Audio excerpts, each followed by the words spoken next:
evening, everyone. I'm JP Tong, and welcome to today's Thursday Paranormal Tales. Today, I have a very special guest all the way from Liverpool, UK. He is an energy healer specializing in sound, and he's been traveling all over the world before the COVID pandemic started, healing everyone since 2014. So, I'd like to invite our guest, Mr. Trevor Hamlet. Hello, JP. Thank you very much. It's a pleasure to be here. Hi, Trevor. Hi, Trevor. Thank you so much for accepting our invitation and being interviewed all the way in the UK. Yeah, it's So I have read a little bit of your background, and please tell us, how did you get started with energy healing? well, it's an interesting event actually, because usually when people become healers, often it's quite often that they have something traumatic that happens in their life, or something happens to wake them up. And it was the same with myself. I was living in Spain, and was with my wife, and something just didn't feel right. I had a beautiful lifestyle, and I didn't want for anything, but something kept pulling me in a direction that I needed to go. So I left my marriage, and then literally weeks afterwards, I started to have a nervous breakdown. All this energy came up, and then it took me 2 years of going through what they call, I know, as the dark night of the soul, which is where your ego starts to drop away. Mm-hmm. And then I met a shaman who I know that you've recently interviewed, Don Yes. Roberto. Yes. And it was really a gift from the gods. And he introduced me to the plant medicine ayahuasca, Okay. which is a sacred drink that they drink originally from the Amazon. So I partook in a ceremony which completely changed my life. And it was literally still is the most incredible night of my life. And tell us what actually happened. What awakened in you, perhaps? Well, I was going through this very much post-traumatic stress. My nervous system was shot. I could hardly pick up a glass, and I was constantly in fear, and I was suicidal. I wanted to end it. I think when people are in such a desperate state, whatever gets them there, I have total respect, and it's a gift really, because I can now look at people when they come to me feeling the same way and say, I understand where you are. I actually have been there, and there's a way out. There's a way through. So I was a prime candidate for intervention, so to speak. And I took part in 2 nights with Don Roberto. The first night was a large group of people, and he's really excellent at holding space. I'm so lucky to have found him. He's been a great teacher to me as well. And I drank, and everybody's having these amazing experiences. Some people are purging because sometimes it quite often makes you sick to get rid of all the energy out of you. And I was feeling nothing. I was putting things in my ears going, I wish this shaman would stop singing. He's so annoying. I was just sat there irritated for like 5 hours. And then everybody sat at the end of it. Everybody sat around the table, going, oh, this is what I experienced. And I'm saying, I felt nothing. And I felt so disappointed. Okay. And then we had some food, and I had a couple of bananas, and then it started happening. All these sparkles started happening. And it was a delayed response for me. So everybody was winding down, and I was just going into 4 hours of, oh my God, what is this? So the next night, it was quite a mild experience, though. The next night, there was only 4 of us in the room. And I think this is why my experience was delayed by those upstairs. I drank, and it was just this open flood of information. And this voice spoke through me. It actually vibrated my vocal cords. And I looked at my hand, and there was a symbol, which is now my logo. It's this triangular symbol. And I could see it on my hand. And this voice spoke through me, and it said, this is sacred. This is a gift. You will be guided. And then that was it. This information came in for about 3 or 4 hours. It was incredible. And I was seeing my past lives. It showed me I was crucified by the side of a river.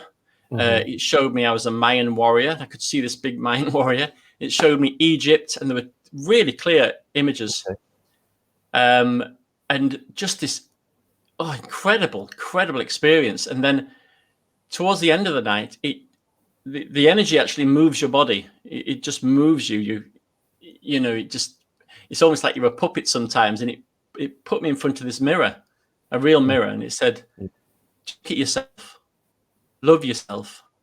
And it was the first time I actually saw myself without my ego for who I am, and it was just beautiful. And so it was a profound experience and life-changing. And then over the next few days, I'd wake up at 3:00 in the morning, always 3:00 in the morning, and my hand would be above my head. I'd be watching my hand do its own thing going down my body, watching this. Was out of your control when your hand was moving? If I relaxed, it would just do it. I could pull it away, but as I just watched it going down. Okay. And then I remember just vibrating. My stomach would vibrate. And then I remember one particular morning, 3:00 in the morning, I spoke Indian, and it was what? So I recorded it, and I said Hari Bhakti Valaso. I think it was Hari Bhakti Valaso, and I played it. I played it back, and I looked it up. And Hari Bhakti Valaso is a sacred, I think it's 15th century Indian script relating to God. So I was like, yeah, oh wow. Then I started speaking. This voice would speak through me, and it was because I wasn't used to the frequency. It was a very kind of rough voice. It would just throw itself forward and like this, and it would scare a few people. But it would always speak nice things. It would always say truths. So that was the beginning, really. And I noticed I would be shaking like this. I'm thinking, am I getting some illness or, what is happening? Were you shaking throughout the day? Yeah. And also things would trigger me so easy. Like I would go to into a shop and there'd be some Indian music. And I'd suddenly go into this, my body starts shaking and responding to the vibration, to a memory. I just felt really open. And there was, apart from Don Roberto, there wasn't many people I could actually speak to and share this experience. You can't, if you look up in Google, shaking, they say it's Parkinson's, they say you're having a stroke, it's a brain tumor. So I realized that it's so important to have people around you that understand the journey. Yeah. So that was how it started to begin. And I kept asking, I wonder what this gift is. What is this gift? And then it started to develop. Okay, so taking from that, so as we move forward, how did you even learn how to heal? Because you mentioned that there was something downloading to you. So are you saying that every 3:00 in the morning, some information was downloaded? And how does that feel when you say that information was being downloaded? It feels like you're being in a stream, in a waterfall, but that waterfall is just information, and it's just going in, and you can feel it in your body. And I've since learned that this was not an awakening; it was an activation. So it was already in you. It was already in me. I've already done this, and a few months later, I had another ceremonies. I had 33 ayahuasca ceremonies over a period of 15 months. The majority of which were with Don Roberto. So, and what was such a gift is that I think it was about the third ceremony in, I was in the middle of this experience, seeing visuals and things everywhere. And he came over to me and he said, "I see who you are. Would you like to work?" And I just said, yes. And I just knew what to do. I would go over to people and I would be pulling things out of them. I would see digital information. I would see all this information. And it's like I was watching myself do what I'd already known. And the only analogy I could think, it was like getting into a jet plane that you've never been able to, and just sitting there and going, oh, I know how to fly this. So that was the experience. And I was looking in regards to the fact that he allowed me to just be in that space, because a lot of healers, when they hold space, they don't allow people. They're very careful, which is correct. But he trusted me, and he knew instinctively that I kind of knew what I was doing in that space. And so that was my training ground, and it was a hard training ground. It was very, very hard. I mean, anyone that steps into taking ayahuasca, I have total respect for them. I have total respect for the medicine. It's a profound, powerful experience.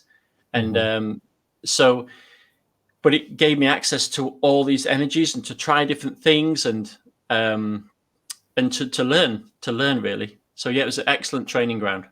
Okay, so with your 30 over sessions of ayahuasca, right? So you were actually learning during the process of ayahuasca. Is that what you're saying? Like you actually were reconnecting with perhaps your past, because you're saying that you've already known this. So I'm presuming that you were a healer in one of your previous lives, and you're just remembering. Yes, what you know. It's correct. And there was a moment in one of the ceremonies. There's so many fantastic experiences. They just start becoming normal. And I remember there was an image I just saw. I saw Don Roberto and I saw myself, and we've done this before in past lives. And I said to him, I said, "We've done this before." And he went, "Yes, I know." So it was a remembrance. And and we still have a strong connection now. And it's and I've guided a lot of people to ayahuasca because of the work I've done. I no longer work with plant medicines because of the journey I am now on, but it's an amazing experience. And it was a channel within a channel. That's what I call it, because the ayahuasca opens you up to this realm. But I always felt I was within another channel, and I was being guided. I was being shown, and I was being taught lessons. So, but yeah, it was very challenging to say the least. So it's interesting because you're saying that you're being shown and guided. Do you know who has been showing you and who has been guiding you all these years? Well, I wasn't aware at the time, but I felt that it was a good energy, because I'm always aware. I'm always thinking, okay, what is channeling through me? I always become aware, and that is one of the major lessons. Really, is to, just because you can connect to these energies, it's important to also be aware of who you are connecting, and always keep checking. So I felt it was a very angelic energy, and so I'd trained previously as a hypnotherapist, and I just got into the practice of always checking what I did, always making sure what I did for the benefit of the client, and that hasn't changed when I'm working with energy. I ask these questions: is it useful? Is it useful to them? What is the long term? I connect with people a year or 2 years later, and they go, "Oh, I feel amazing." So I never worked with anyone and they've had detrimental effects, which gives me confidence to allow more information to come through and develop. So I felt it was a very healing energy and a very godly energy, really. Yeah. And are you still receiving guidance? Constantly. It's going up all the time, and what's enabling it to go up all the time is that I've changed the way I live. I've changed the way I think, and it's all about raising your frequency, your vibration. So I became vegan. I have practices where I meditate, but I also make sure what I consume in regards to information from the news, from the media, and I choose what I focus on. So and also I'm clearing my heart chakra as well, which has been very challenging over the last 2 years. It's one of the last things for me to clear, and I'm connecting with people in past lives. I'm connecting with lots of grief, lots of trauma from past lives that I wasn't aware of, lots of anger, which is the big thing at the moment. Yeah. And what happens is that as you clear your energy system, the other energies, the healing energies, expand within your system. So as you know, it's a bit like when you have a house and you clear out the old furniture and you can gradually put new furniture in. And so how that has manifested in my work is that my work becomes clearer. It's faster, and every month I seem to be learning more new things. So I don't study any books because it's very rare that I pick a book up and study it, because I want to teach what I experience as opposed to someone else's experience. So yeah. And you mentioned that you became vegan. Why? Can you explain more how being vegan actually helps you as a healer? Yeah, it's what happens is that as your consciousness raises, you naturally feel drawn to certain things, or you feel repelled by certain things. Your heart knows what is good for you. And when it comes to vegan, I cannot eat an animal. I just cannot eat an animal knowing that it's suffered. And it's all about awareness, really. I mean, if we look at a packet of bacon, it's a packet of bacon, and people don't usually associate that to a pig that's suffering. They see it as a separate thing. It's just the way it's been marketed. It's the way we've accepted it. And to see an animal that's suffering, to experience that, to understand that, and then to say, oh, well, I'm going to have a bacon sandwich, or I'm going to eat some meat or a chicken, it just doesn't feel right. And so the other side of that is that it helps you, helps your vibration. It helps the energy come through your body, because you're a clearer vessel. You're not taking on the energy of some animal that's suffered in pain or fear. So do you eat dairy then? No, I've given up dairy as well. So with any type of animal products then, I guess.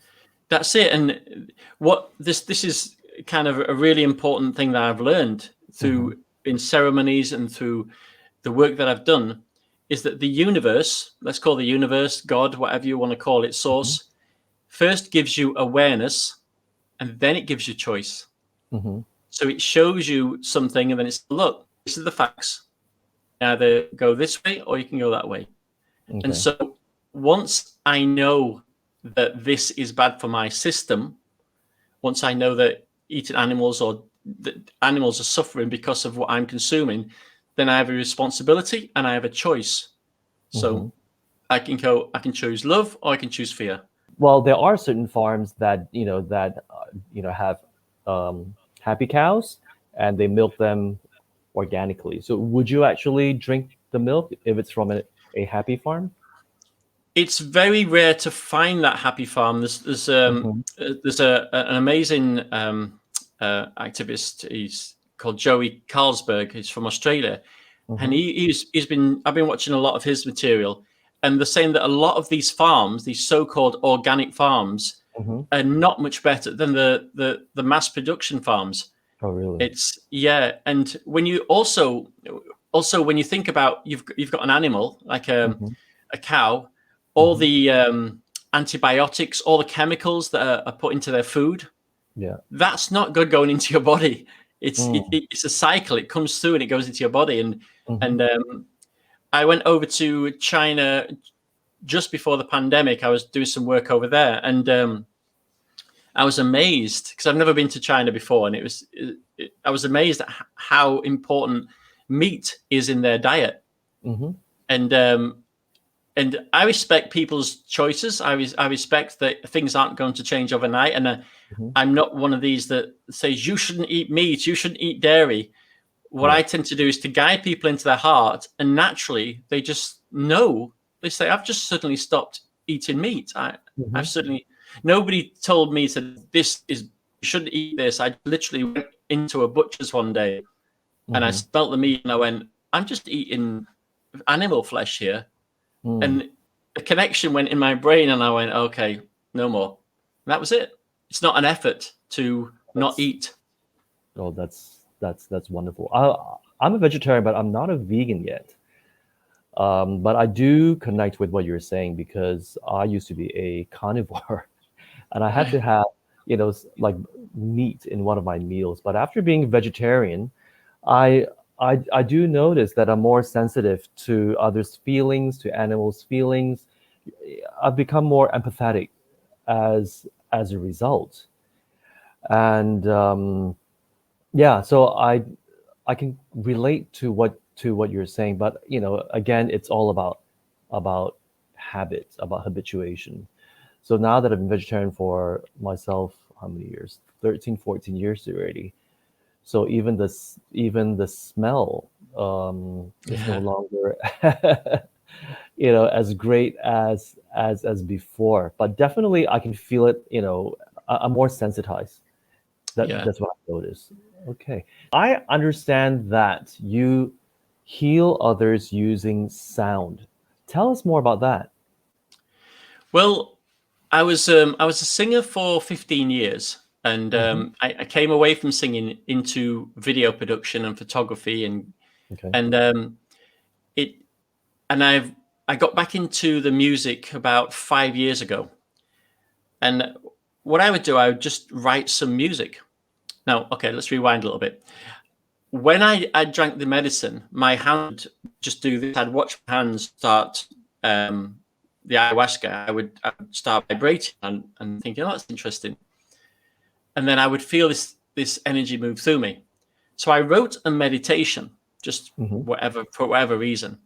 And as I played the meditation back, my body started doing this. And I'm thinking, that's interesting.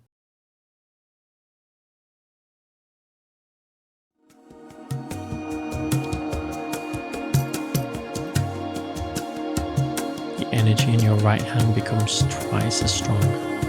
The energy in your left hand becomes twice as strong.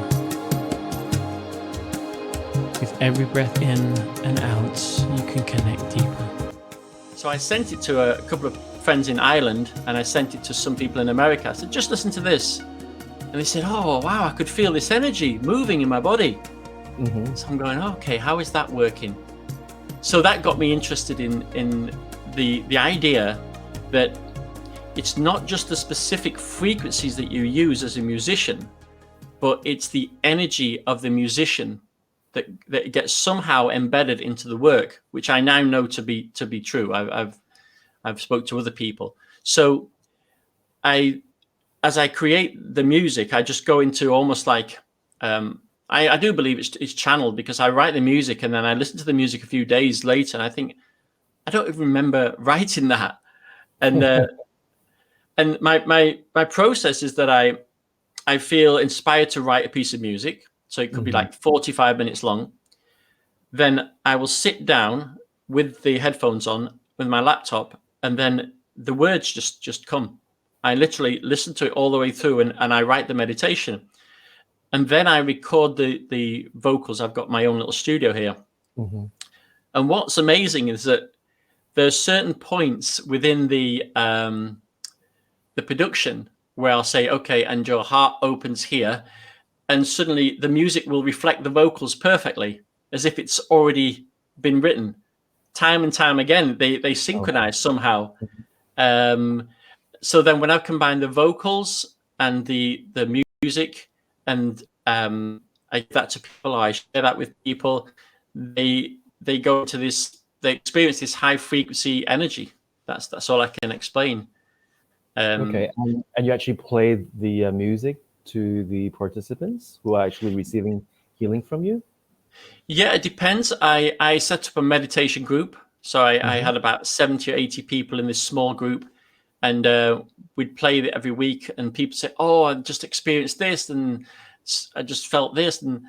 And some people listen to, I've got a patron group, and some people listen to my meditations on a daily basis.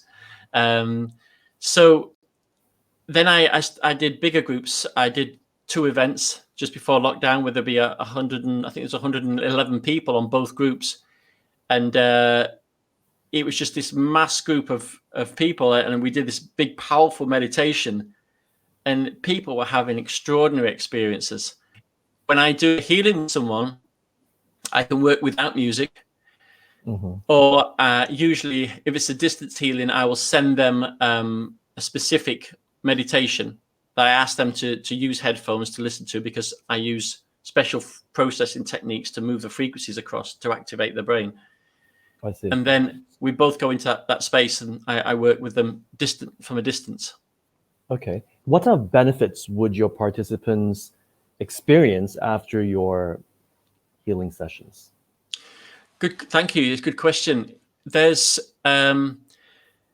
what I'm aware of. There's a bigger scale of things at the moment. There is an awakening. There's a massive awakening on the planet, and everything that's happened over the last 2 years is preceding what's about to happen, and it's a positive thing. And at one time there'd be healers that would be aware of these frequencies, but now people in the street who've never had any experience are experiencing these. So one of them is to guide people into a place of, look, this is what's happening. It's okay. You're not going insane. This is natural. So that's to work with healers to activate them. The second is to also clear people of stress, because when we're stressed, we carry this anxiety in our energy field. So we're walking around feeling that, I feel stressed, I feel anxious, I feel fearful. Yeah. And it's because it might not even be in the moment, but it's in their energy field pushing back at them. So initially it's to clear that from them. Okay. To open their energy centers so they can experience more the cosmic energy.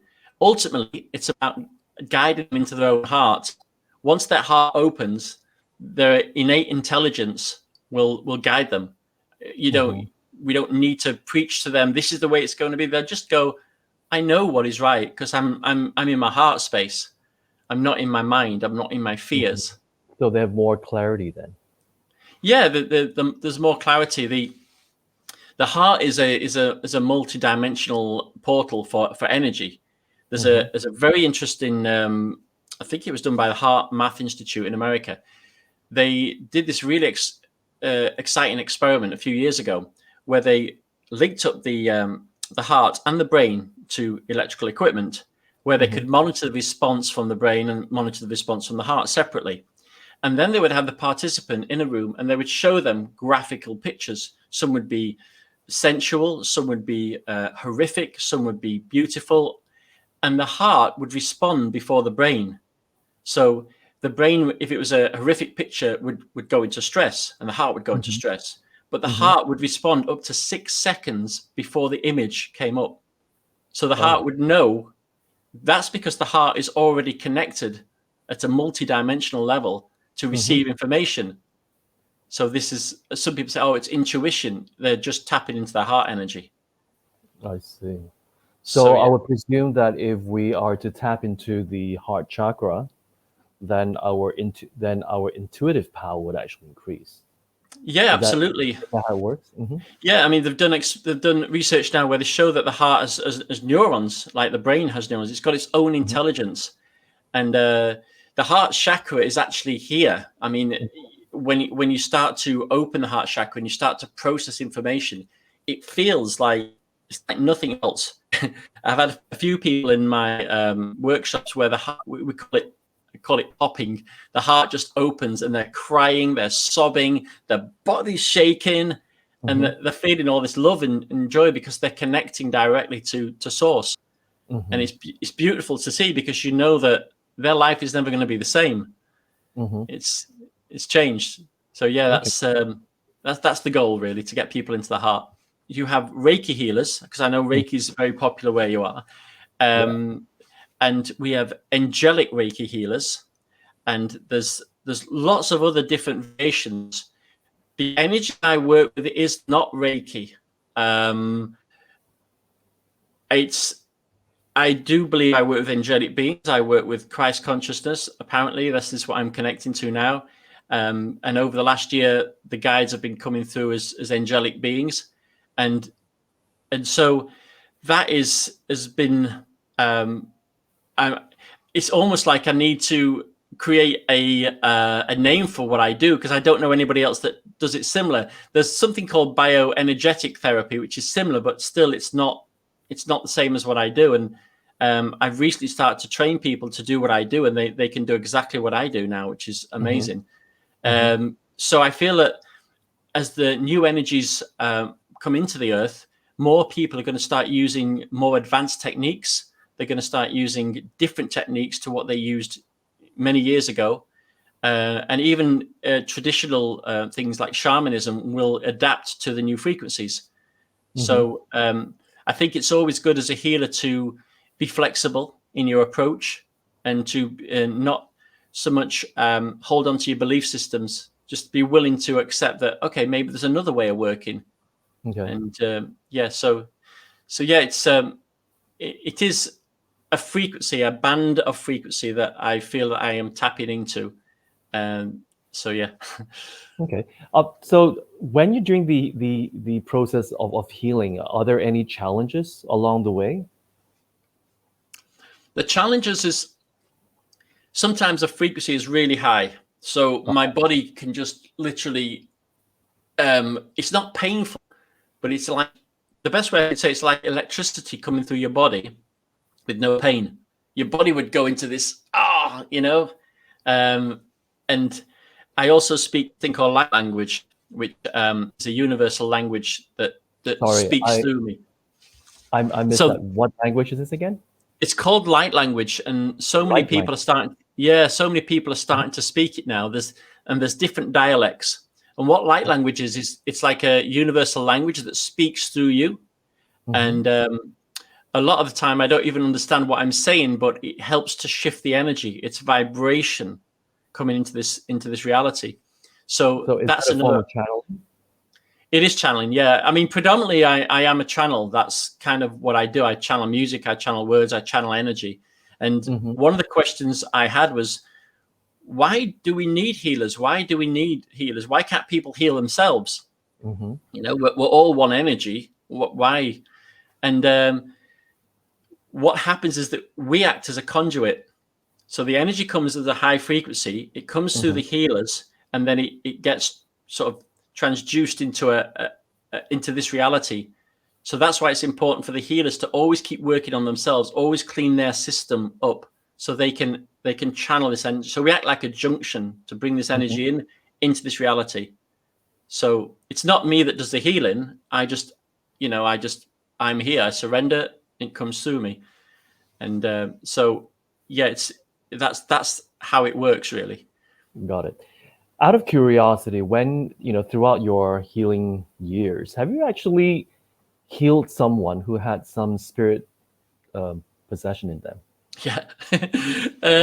My first experience with this was in a plant ceremony, and I've never been scared. I've never been frightened, and I think the reason this is that when I'm in that altered state, I know I am more powerful than the beings that are the darkness. Just because I'm more loving, and that's where the power comes from. And I remember Don Roberto, for instance, was sat with this woman, and I'm in this plant ceremony, and her face was green, and her eyes were rolling back, like something out of a possessed movie. And I thought, and I was just new. I'd only just started doing this. It was like third ceremony. I went, oh, I can do this. I can help. And I went over to her, and I went, right, I can get rid of this from you, And I never forget it. It was a great lesson. Don Roberto put his fingers to his ear as if he was getting a message, like a TV presenter. He said, they have a message. Go and sit somewhere quiet. You have a message. And I went, oh, okay. So I went into a quiet room. I just sat, and then a message came in, and it was this: you cannot just go in and heal people. You have to ask permission to their higher self. And that was an important lesson, because you can't just go in and heal people, because their soul may have chosen that experience. Somebody, you say, oh, well, if I could just touch people and the cancer would go, that would rob them from an experience. They may have chosen, well, I want to suffer this. I want to know what it's like to go through this and to experience the compassion, the grief as a soul. So I went back to the room, and I saw this woman still looking green and her eyes rolling back, and Don Roberto was working. And I asked the higher self, would you like me to work with you? And I got a no. So the next day I saw her, and I said, oh, I was going to help you last night. She said, yeah, I just didn't want anyone to help me. I just wanted to go through this process on my own. Mm-hmm. So that was an interesting experience. And since then, I connect to God, I connect to the angels, and say, just show me what to do. And if there's some dark energy, then I call in beings that can help clear this. And so the fear is never in me if somebody's going through some things. And at this particular moment in time, it's very heightened. There is it's a very interesting question, because I have had attachments myself. There's entities, there's parasites, energetic parasites that connect to you.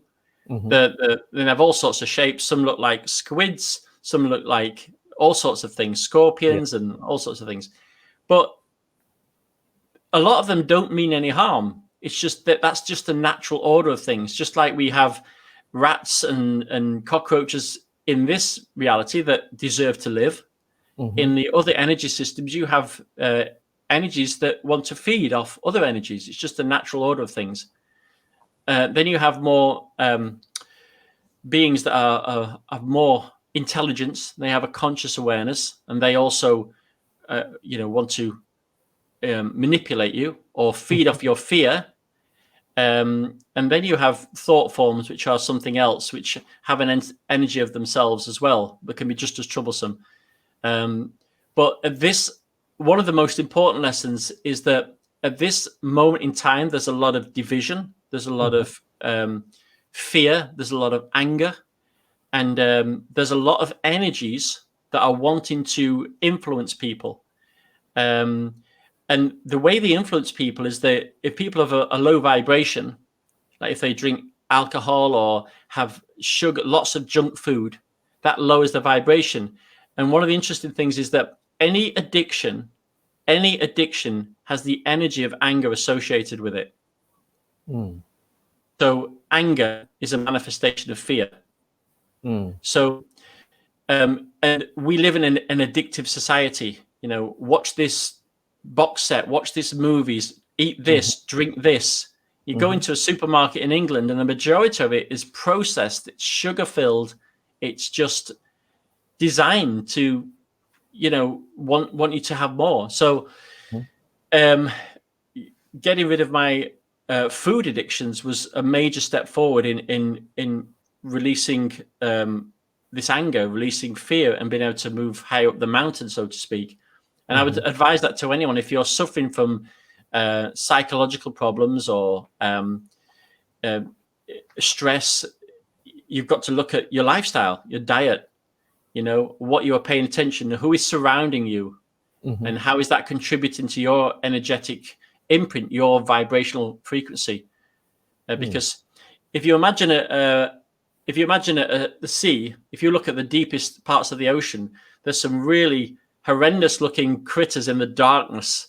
There's this, and as you move up through the layers and go to the light, these cannot move up. They cannot swim to the light because they're stuck in this level of the ocean.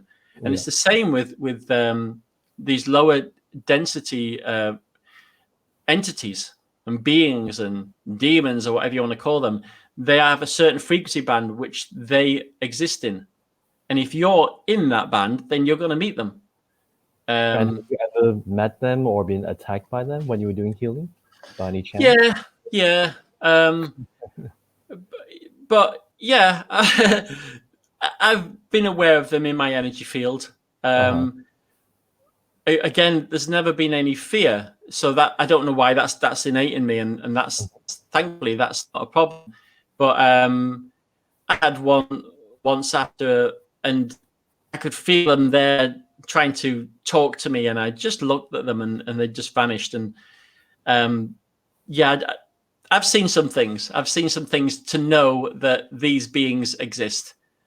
However, we are source energy. We are so powerful as beings. There's no need to fear these beings. And I know a lot of people are so fearful, and the culture as well. It's the ghosts. They're going to get you. They're under the bed. The things in the cupboard are going to get you. And we are much brighter than that. We are got source energy, so there's nothing to be scared of. So It's just, are you saying that if you do not operate from fear, then there's actually nothing much yeah, these spirits or ghosts, that can do to harm you?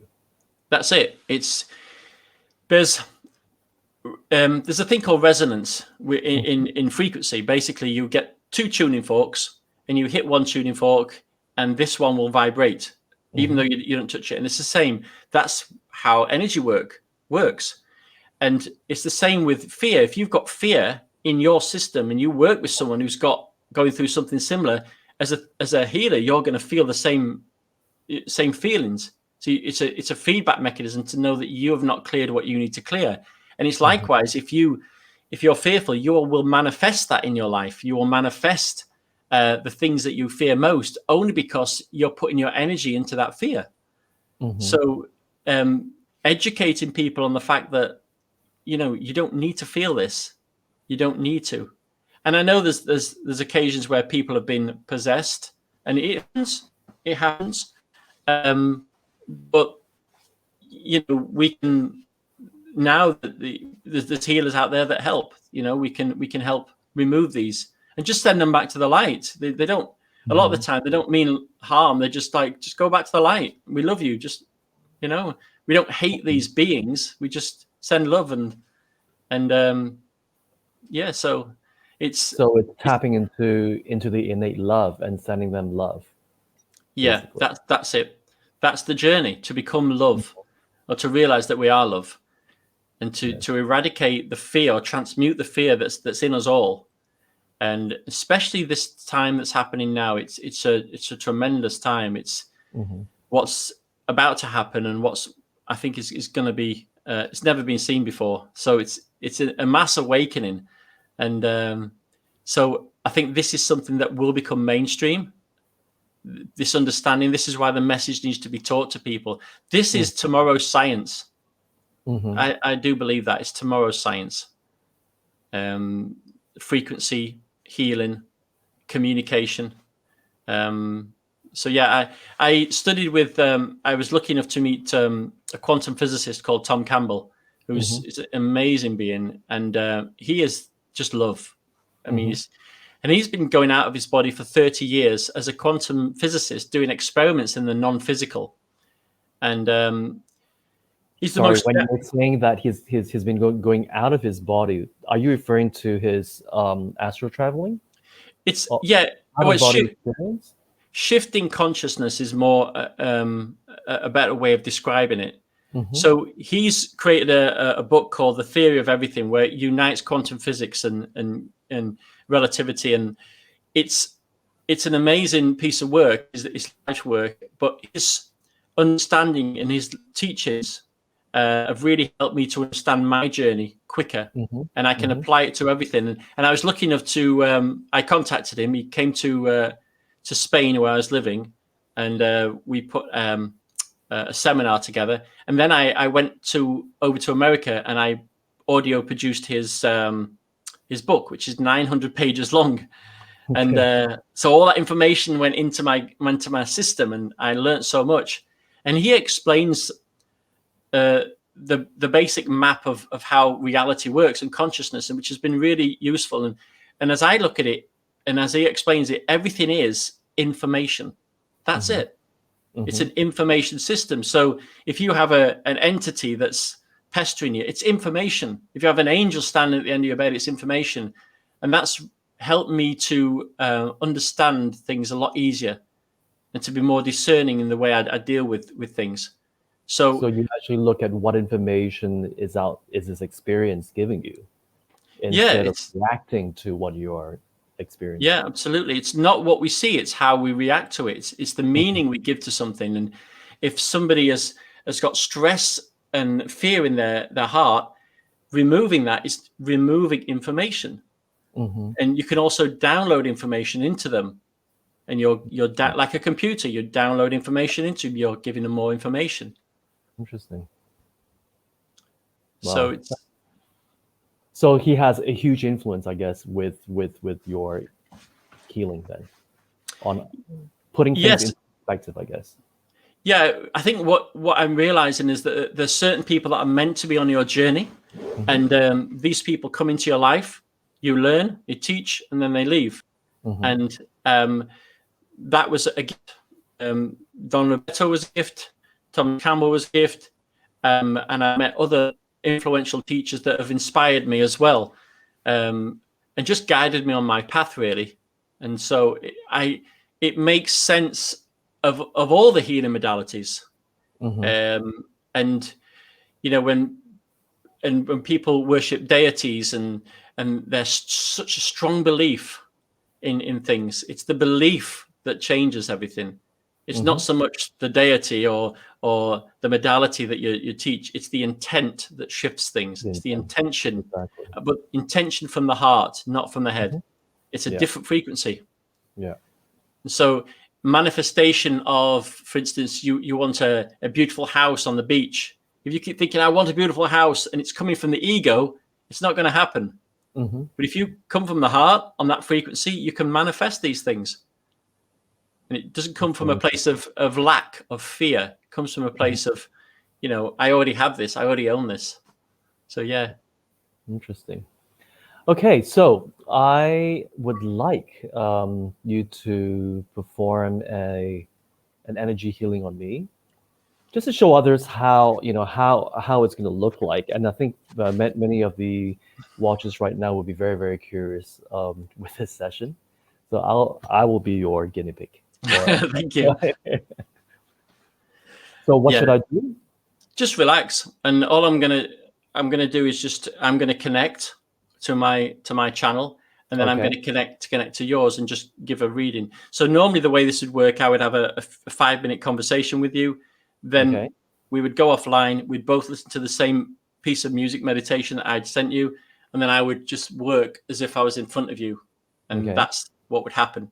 So this is slightly different, but I will show you how it works. So this hand, my right hand, detects blockages. So it detects blockages in people's energy systems. That's so far how this gift, this tool is working.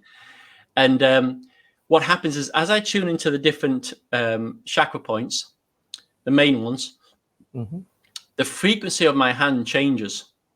I notice it changes. So depending on how much it vibrates will depend on how blocked that particular energy system is.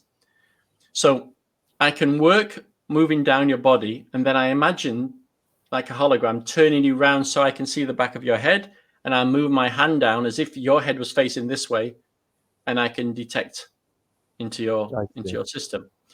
And then I can ask, okay, can I put energy in to clear this? So what will happen, sometimes when the energy is really strong, I will speak words, and this is light language, which is vibrational language. But what will happen is that you'll see my hands are moving. Now they're moving very quickly, but each time they move, it means something. This is universal angelic language. So this means something. This means teaching. This is the heart. This is all these things are happening really quickly. So if you keep your eyes open, you'll see that what happens. So to begin with, I imagine there's an energy system coming from the top of my crown, and I just move my intent back until I connect. So 1 second.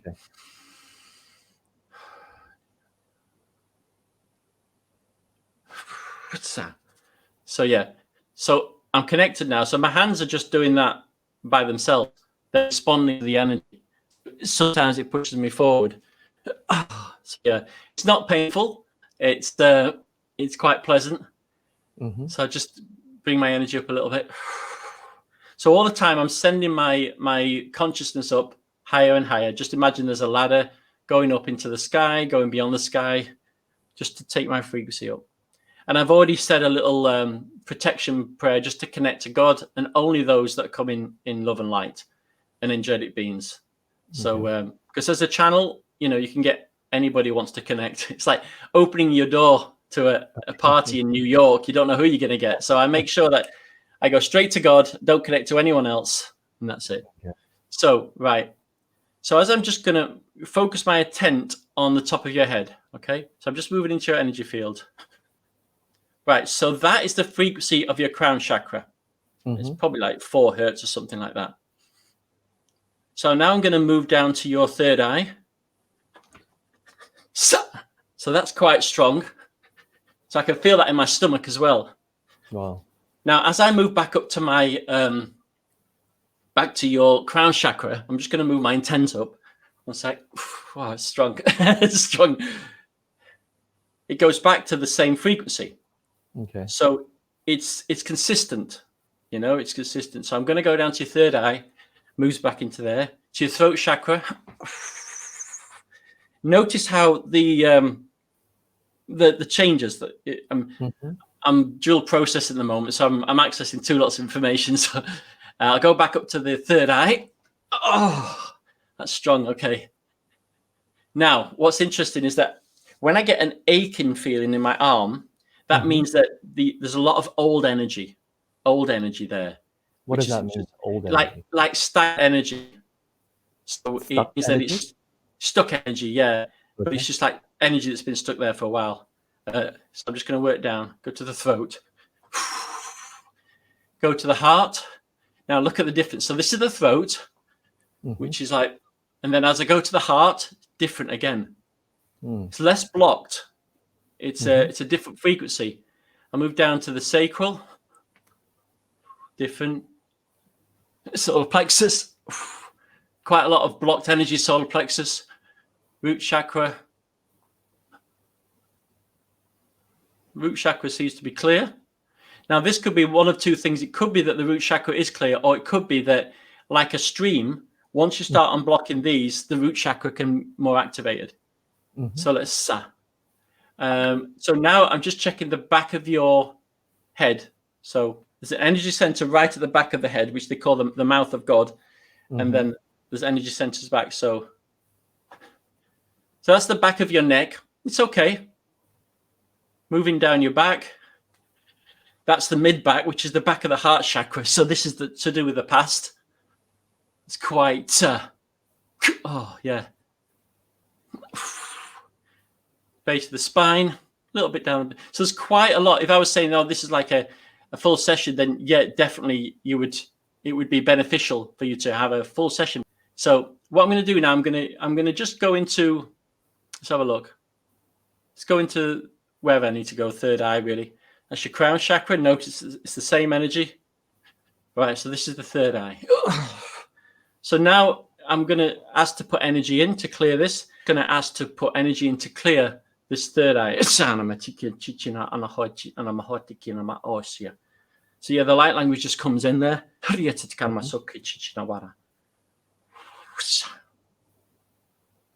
what happens is the energy continues until it's clear. Okay. And sometimes I'll get information through, I'll get guidance through, I'll get random bits of information that is necessary in regards to the healing.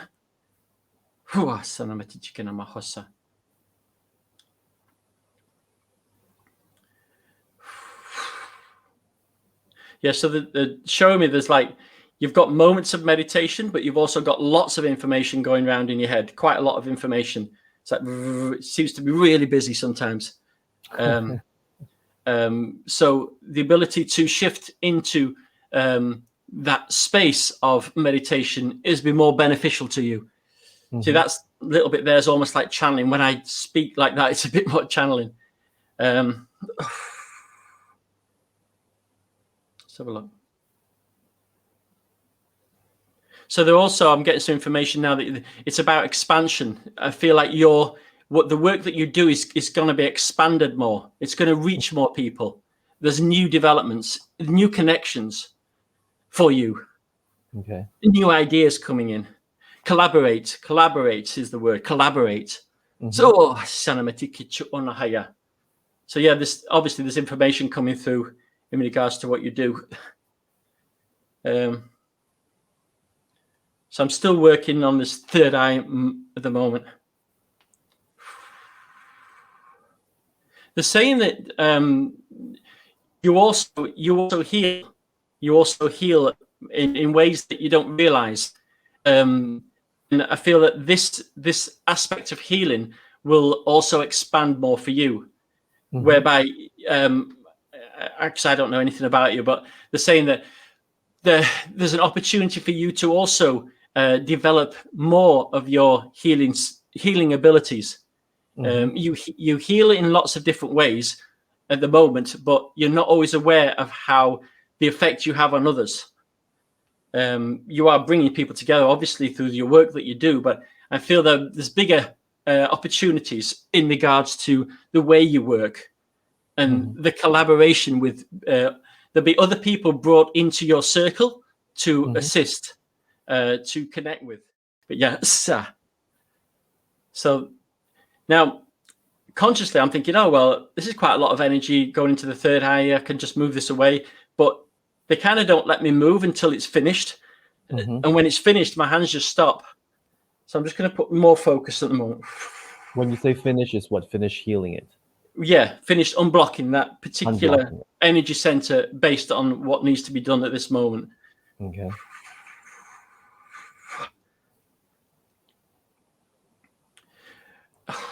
Okay, I don't know why this is relevant, but they're showing me two homes. They're showing me two places, like backwards and forwards. Like you could have a base here and a base there, and a base here and a base there. I could see you doing this quite a bit. It's important. And the significance of that?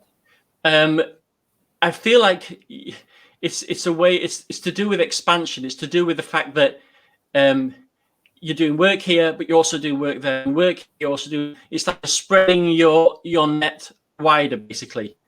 It's almost like you have to ride. Oh, it's almost like you have to drive two cars at once in order for you to expand in this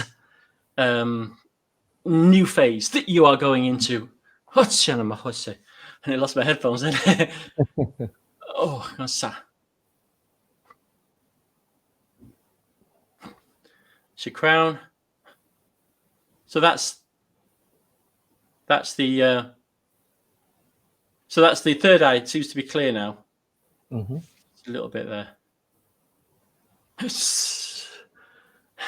Now look at my hand is moving this way, and what that's doing, it's balancing your chakra wheel, your chakra energy system, to go in the direction it's supposed to go in. So I noticed. Oh.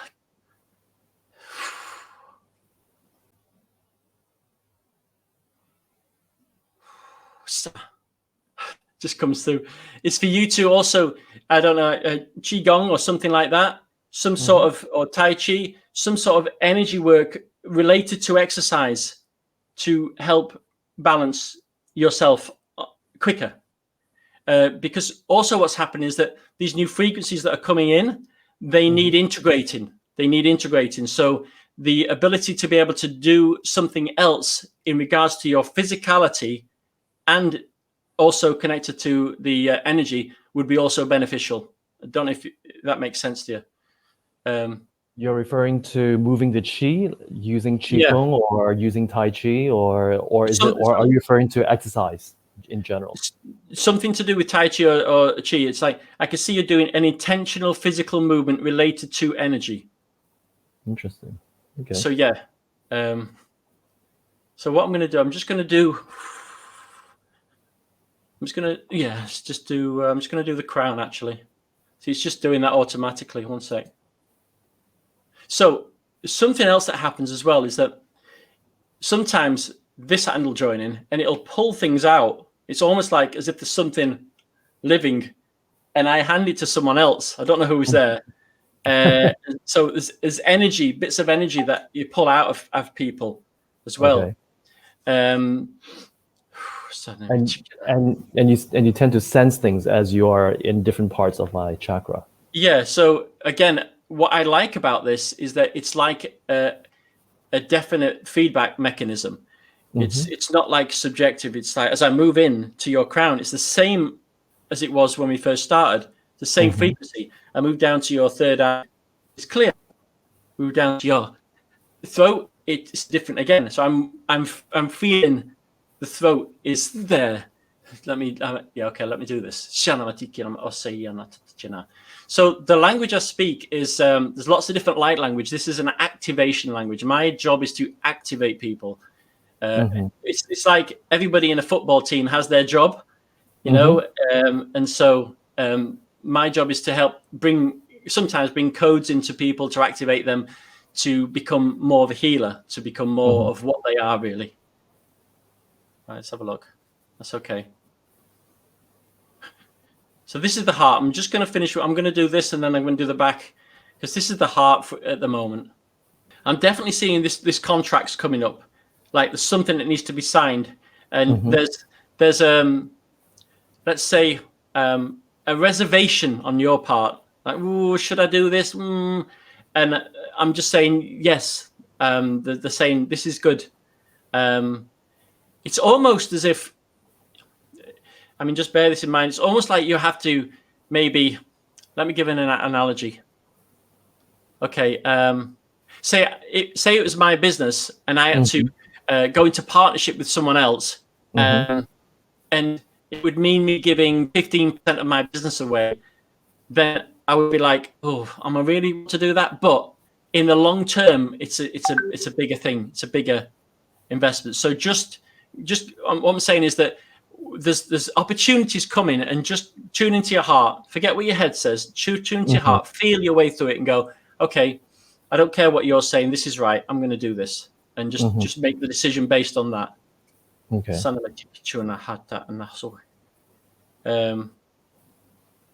And for some reason, they're saying the past doesn't equal the future. So the past doesn't equal the future. Like whatever's happened in the past has happened. The future's not necessarily a reflection of that. I'm just going to look around. So I'm just turning around. I'm working on the back of the heart chakra now. So usually when this is blocked, this is to do with letting go of the past, which is funny because we just mentioned the past. Yeah. So this is quite a lot of energy here.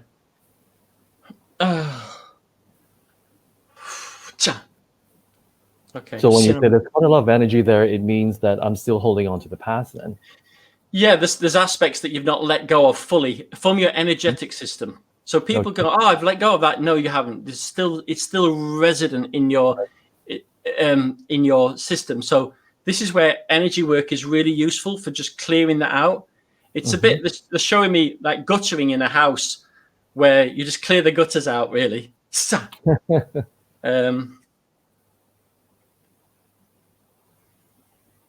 That's better. Okay. I've just got to do this crown chakra. It's annoying me. So, it's old, honey. 1 sec. Right. Okay. That feels better. Okay, cool.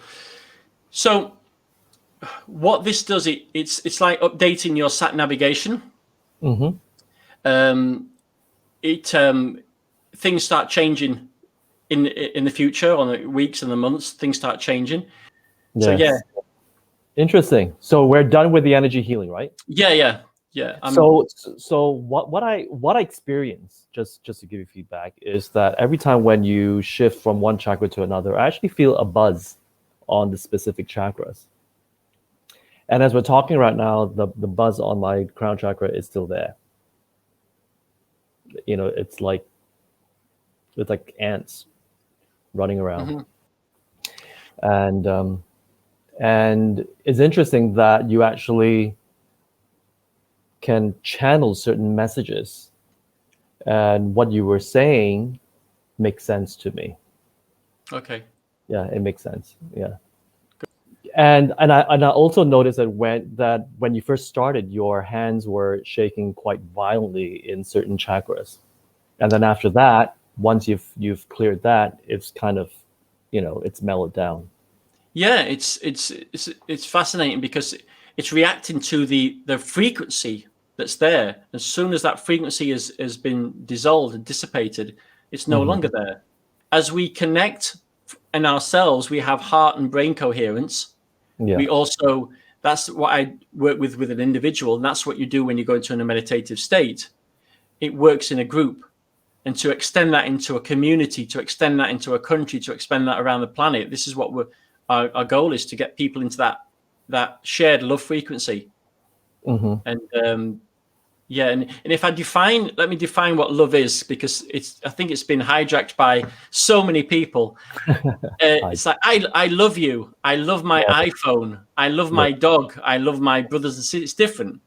So as the quantum physicists would determine, it would clarify love as, love is the most efficient way information can travel.